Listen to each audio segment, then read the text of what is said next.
En This Charming Quark tenemos un amor especial con los aceleradores de partículas, no solo porque su utilización permitió producir partículas en el laboratorio que de otra forma solo se habrían detectado, por ejemplo, como producto de rayos cósmicos, sino por su potencial para descubrir nuevas partículas. Por mencionar un ejemplo, a finales de la década de los 40, usando un acelerador del tipo ciclociclotrón, se produjeron las primeras partículas conocidas como piones cargados. A partir de entonces se descubrirán un gran número de partículas nunca antes detectadas pero esperadas en su mayoría por predicciones teóricas. Tantas partículas que se les llegó a denominar colectivamente como el zoológico de las partículas subatómicas. Para lograr esto fue necesario alcanzar altas energías que superaban en aquel entonces miles de veces la energía intrínseca del electrón. Típicamente se utiliza la unidad electronvolt, definida como la energía que adquiere un electrón al desplazarse en una unidad de diferencia de potencial eléctrico, pero no entraremos en detalles porque no es para que memorices todo esto.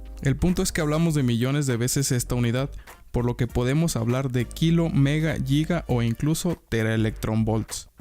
Podemos hablar entonces de su energía intrínseca para caracterizarlas, pero ¿sabías que también poseen colores y sabores?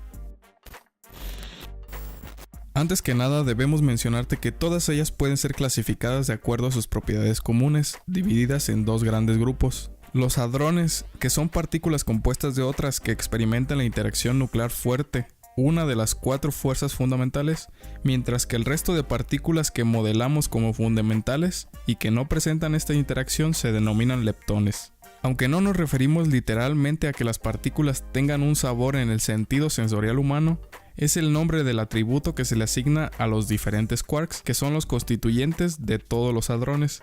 A su vez, los hadrones pueden subdividirse en bariones, que son fermiones de spin semientero, y en mesones, que son bosones de spin entero, pero dejaremos una explicación detallada para otro video. Este modelo hadrónico surgió a mediados de la década de los 60 del siglo pasado y serviría para explicar todas las partículas hadrónicas conocidas como un arreglo de 3 o 2 quarks, todas las conocidas hasta entonces.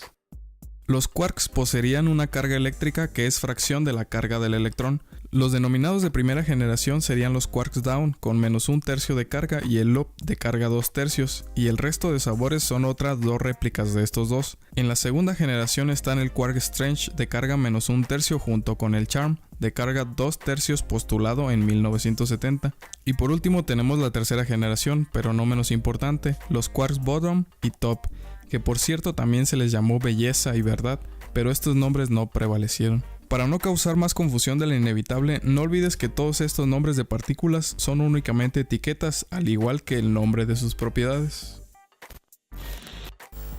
Con los primeros 3 quarks postulados se consiguió organizar el zoológico de partículas descubiertas, pero seguía siendo insuficiente para explicar su estructura, que entre los principales problemas de la descripción podemos destacar 2. La primera es que todas las partículas conocidas hasta el momento tenían carga entera, mientras que los quarks no. El segundo punto es que no respetaban el principio conocido como principio de exclusión de Pauli, el cual está respaldado por la experimentación y establece que 2 o más fermiones no pueden ocupar el mismo conjunto de números cuánticos, como la carga eléctrica o la energía. Y sí, el modelo de los quarks era una terna de fermiones. Por estas razones se introdujo un nuevo número cuántico, una etiqueta denominada como color, el cual se incorporaría con éxito al modelo estándar, no solo resolviendo el problema de distinguir los quarks del mismo sabor, sino también para explicar la interacción fuerte. El color sería introducido en los años 60, existiendo en 3 colores, el rojo, verde y azul, pero apenas estamos empezando. De las 3 partículas más conocidas, el electrón, protón y neutrón, solo el electrón es una partícula fundamental, es decir, un leptón. Las otras 2 están formadas por un triplete de quarks. El protón, compuesto de 2 quarks up y uno del tipo down, cumpliendo con 2 propiedades. Por una parte, que la suma de las cargas individuales como resultado de más 1, recordando que tienen cargas fraccionarias. Y por otra parte que la suma de los colores sea blanca, que en un momento te lo explico más a detalle. Por su parte, el neutrón está formado por un quark up y 2 down, cumpliendo con las mismas propiedades que debe cumplir el protón, pero con una suma de carga eléctrica de 0, pues al final y al cabo es de carga neutra.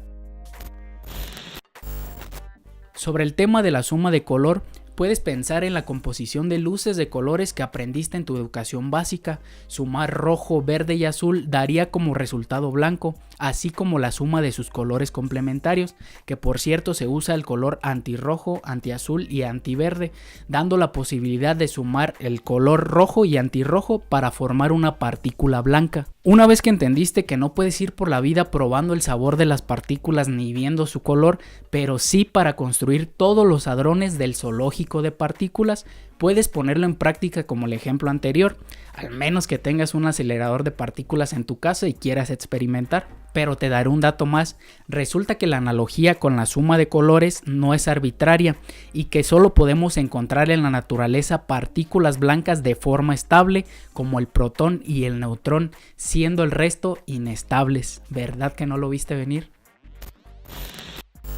Reflexiona un momento lo siguiente.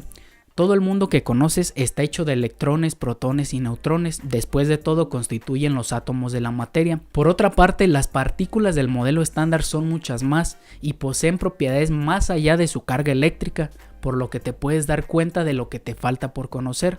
Pero no te preocupes porque la familia de This Charming Quark te acompañará en el proceso.